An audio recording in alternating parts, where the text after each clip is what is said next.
耶穌離開嗰度，走入會堂，裏邊有一個殘廢嘅人，佢嘅一隻手已經萎縮咗。有人企圖揾藉口去到陷害耶穌，就問佢啦：安息日可以醫病嗎？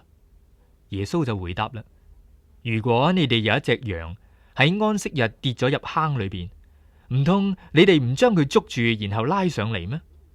既然人比羊貴重得多，咁樣喺安息日行善就合情合理啦。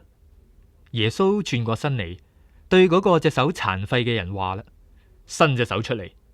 佢一伸手，手就即刻復原，同另外嗰隻手完全一樣。嗰啲法利賽派嘅人走咗出去，商量點樣對付同埋除去耶穌。耶穌睇透咗佢哋嘅陰謀，就離開嗰度。後邊有一大班人跟住佢。於是耶穌就將其中凡係患病嘅都醫翻好，並且再三嘅叮囑佢哋唔好張揚佢嘅名。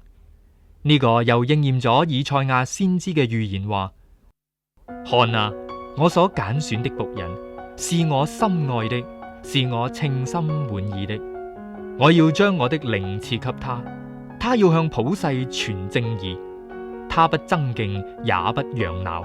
街上也聽不見他的聲音，壓傷的蘆葦他不折斷，將殘的燈火他不吹滅，直到他施行正義，使正義得勝，普世要仰望他的名。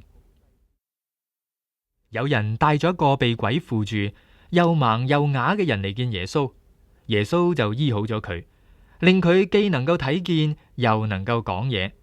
眾人因此就驚奇不已，佢哋都話：呢個人唔係大衛王嗰個後裔咩？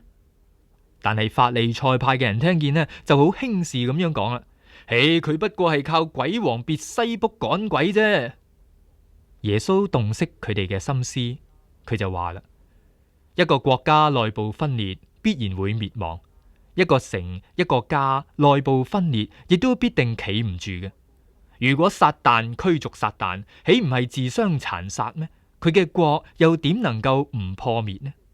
我如果係靠鬼王趕鬼，咁樣你哋嘅子弟又靠乜嘢趕鬼呢？咁樣佢哋就要裁定你哋係錯嘅。但係我如果係靠上帝嘅靈趕鬼，就係上帝嘅國降臨喺你哋中間。一個人點能夠進入一個強壯人嘅屋企裏邊搶劫財物呢？必定要先將嗰個人綁起嚟，先至可能搶劫佢嘅屋企嘅。唔同我為伍嘅，就係與我為敵。